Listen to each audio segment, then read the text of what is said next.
Hey guys, and welcome to a new video on how to do. Today I will show you how to make this wavy text in DaVinci Resolve 18.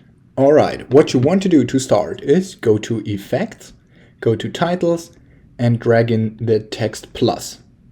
Here you go. Then you can just edit the text plus however you like. For example here, customize the title. Let's go with wavy. And change the font to whatever you actually like. I'll just stick with it. Then decrease the size a bit, maybe like this. Okay, now to add the wavy effect, go back to Effects, go to OpenFX, and then search for waviness.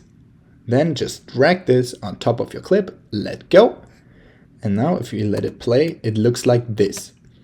If you go to Effects, the upper right corner, then you can choose the waviness type. Now it's vertical, I want it horizontal, like this.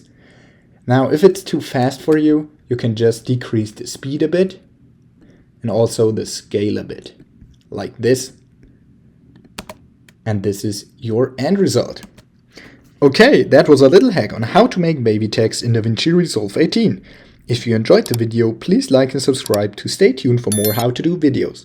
If you have a video suggestion, just let me know down in the comments. See you guys soon.